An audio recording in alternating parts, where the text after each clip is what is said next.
So good morning. अभी सुबह के बजे हैं 11 और मैं और दीपशिखा और मेरी मम्मी साथ में सभी रेडी हो गए हैं क्योंकि मेरी ट्रेन है, क्योंकि मुझे वापस भी जाना है। तो आज की मतलब बोर्डिंग का मतलब डेट है, तो सब पैकिंग वैकिंग मैंने कर लिया है। उसके बाद मैं भी रेडी हो चुकी हूँ और मम्मी भी मेरी वेट कर रही है कि बस ऑटो वाला आए और हम सभी निकलें।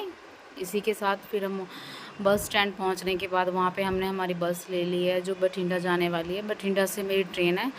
मोगा से बठिंडा काफ़ी दूर पड़ता है। मैंने ये ट्रेन जो है ना, एक्चुअली मुझे टिकट कभी मिली नहीं, तो किसी में मिली नहीं तो मैंने एमरजेंसी में इसी में टिकट बना तो ली। बट सच बताती हूँ बहुत परेशानी है ये मोगा से बठिंडा, बठिंडा से फिर आगे का सफ़र बहुत लंबा सफ़र हो जाता है। तो ये देखिए रास्ते का ये सीन है। उसी के साथ फिर हम पहुंच गए हैं रेलवे स्टेशन में। देखिए ये जो ट्रेन है ना, ट्रेन 1 बजे की लगी हुई है क्योंकि यहीं से चलती है बठिंडा से ही, तो वहीं पे लगी हुई थी। फिर हम बैठ गए हमारे कोच में। हमारी कोच है मिडल वाली कोच है, तो बहुत प्रॉब्लम हुई। एक्चुअली ये सीट भी मेरे डिज़ायर की सीट नहीं थी, ये उन्होंने कंफर्म की थी, ऑनलाइन बनाया हुआ था तो उन्होंने कंफर्म की, तो उन्होंने मिडल का सीट दे दिया, जिस वजह से मुझे बड़ी प्रॉब्लम हुई और मुझे और दीपशिखा को भी मतलब हुई थोड़ा सा, क्योंकि अब लोअर बर्थ होता है तो कैसे भी उठ उठ के कहीं भी चल दो।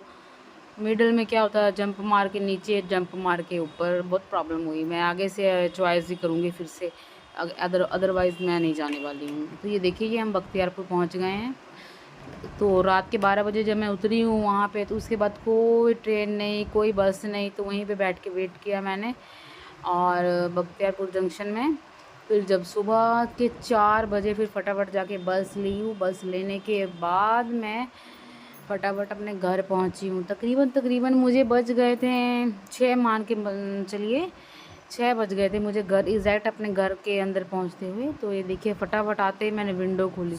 जब हम मतलब 15-20 दिन बाद घर बंद करके घर में जब आते हैं ना, ओ माय गॉड पूछिए मत, इतनी सफोकेशन होती है, इतनी सफोकेशन और डस्ट वगैरह तो पूछिए ही मत। बहुत मतलब काम ख़राब हो जाता है घर बंद छोड़कर जाने में।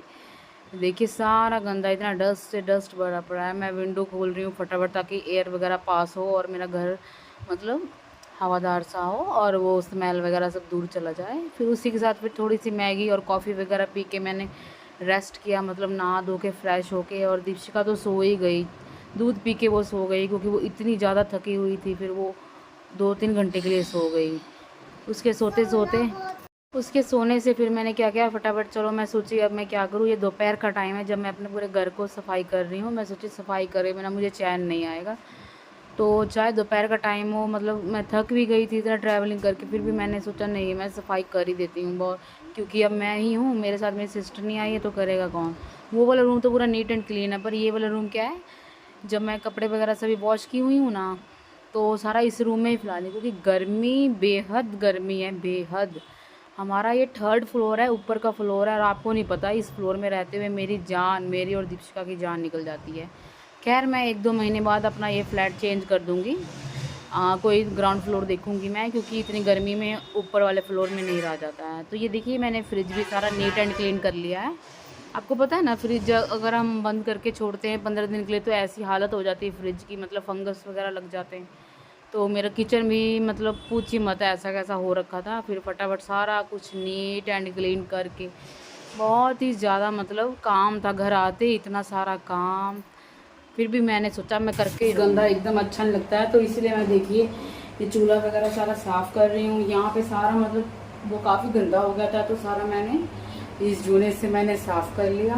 फ्रिज भी मेरी साफ़ हो चुकी है ऑलमोस्ट। किचन का वर्क मेरा डन हो गया है, बस थोड़े बहुत बर्तन हैं। ये देखिए बर्तन है, तो इसे भी साफ़ कर लूँगी।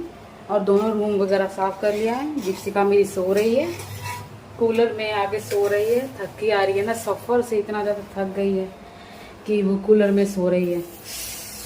चलिए मैं भी अपना फटाफट वर्क सारा फिनिश करूँ, फिर देखेंगे नेक्स्ट वर्क।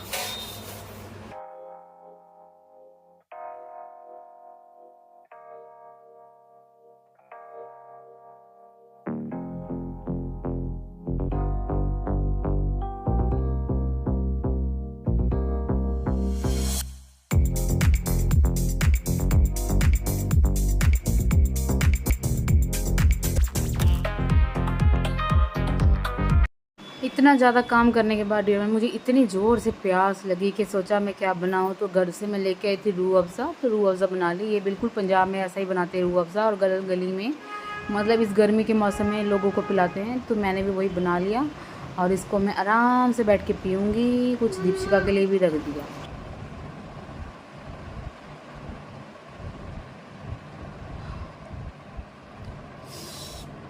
काफ़ी मज़ा आ रहा है इस ड्रिंक को पीने से। सो डियर फ्रेंड्स, घर की साफ़ सफाई तो मैंने कर लिया है और इसको पीने से एनर्जी आ जाएगी।